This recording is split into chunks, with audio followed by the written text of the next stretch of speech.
Hello mga ka-airsoft, another video for today. Meron tayong bagong na-purchase na airsoft gun natin, which is pistol, galing kay ENC. Siya si ENC 2104. Ito ba? Ayun o, 2104 ENC. Yan. So ito na. Pag unbox natin makita rin laman ng box, pero wala naman siya masyadong laman. Okay na natin. So inclusion ng box niya is yung barrel na mismo, wala na iba. Yan. Ang ENC 2104 ay Infinity Kappa. Infinity High Kappa pala. Infinity, yan o. Yan yung tsura niya. Metal yung magazine. 29 rounds capacity. Full metal.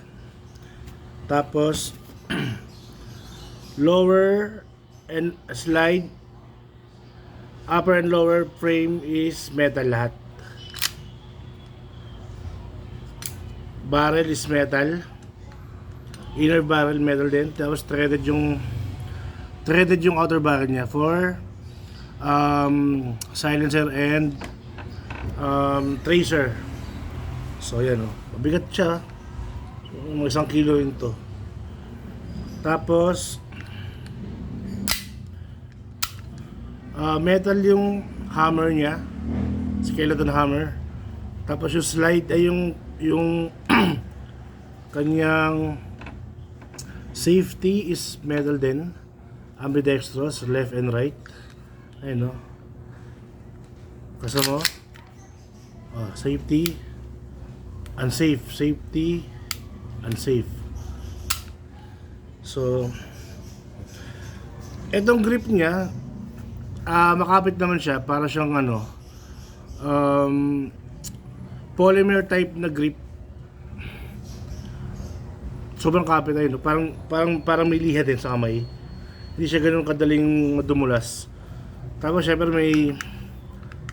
may safety rin to, working din yan.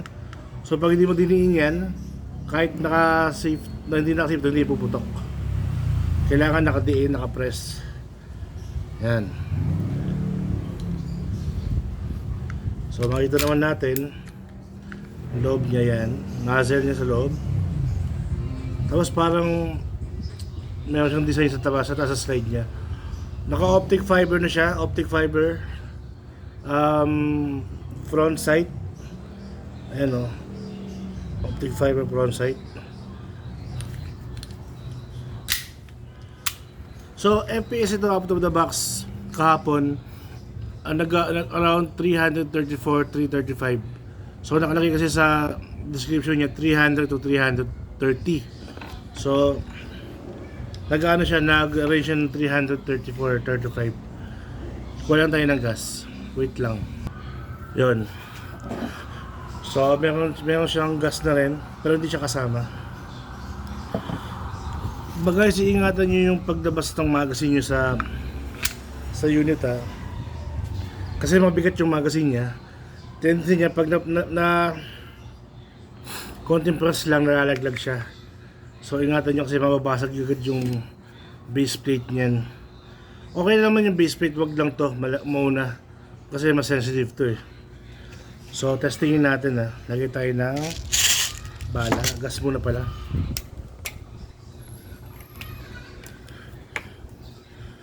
So same procedure sa mga pistol.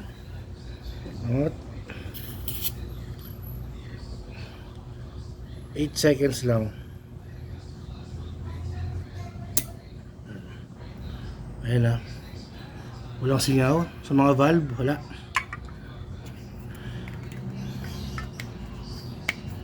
Tapos load tayo ng bala.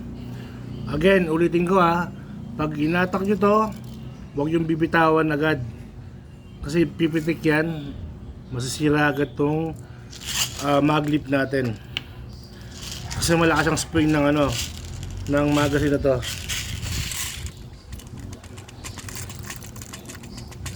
Damihan na natin para isang putuan na lang. O, dahan-dahan lang ha. Yan.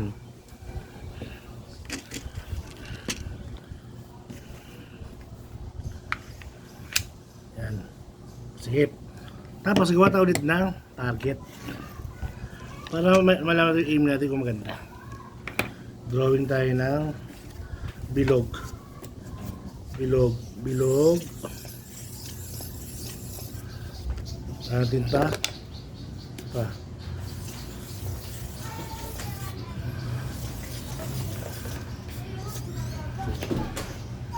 So, yan. Lagay na rin dun sa malayo.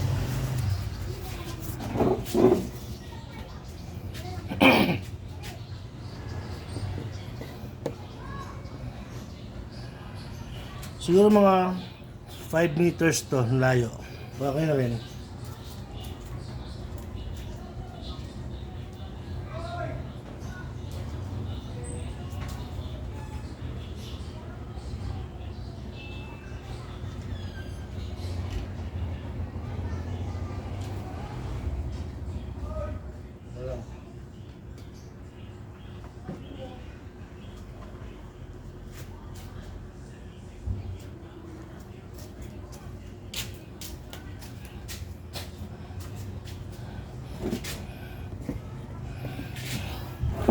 Okay. Tapos tingnan natin yung kanyang accuracy. Tingnan mo na yung camera. Nakita ba? Mamaya pakita ko sa tinamaan ha. Okay. Trigger finger out. Pag di ba ready, isa. Aim. Safety, unsafe. Firing.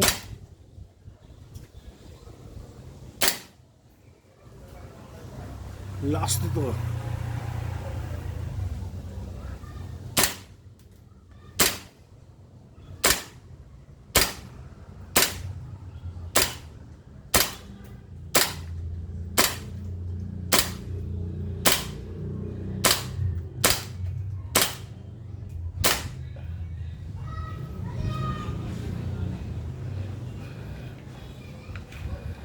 Meron pa?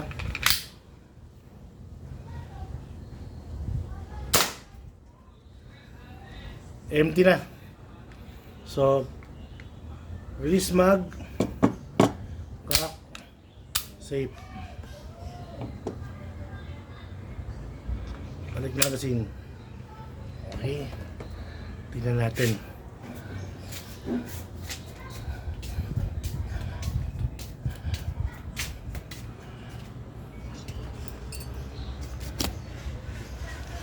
Pwede na rin. Pwede na. Di pa tayo laos.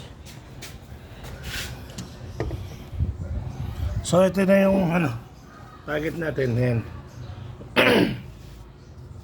Meron lang 3 di pumasok. Pero the rest naman, okay naman ang groupings niya. So mga sabi ko sa kanya, okay naman maganda naman yung yung ano ng bala niya, yung layo, yung half-up niya. Siguro kung may adjust ka lang, siguro kahit paano, pag malakas ang hangin o kaya pag medyo malayo na. Tapos, meron pa lang dito extra X300 Ultra na flashlight, lagay natin dito. Parang may konting pogi.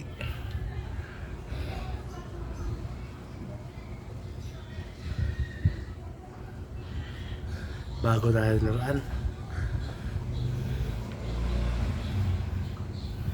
Oh, ha? Pang huli ka. Yan. Kaganda sa mga high kappa ngayon, meron ng railing sa ilalim for attachment. Gagaya nitong Ultra 300 X na flashlight. Ayun easy to install. Tapos dito pwede ka pa maglagay ng optic scope mo, red dot. Pwede kung gusto mo. Pero ako okay na to. Medyo mahal yun Pag-ipunan pa natin. Yan. Sa gabi pwede, o aim. Yun. Yun lang muna sa ngayon. At least, napakita ko sa inyo yung bago natin laruan. Infinity High Kappa ng ENC. Thank you guys.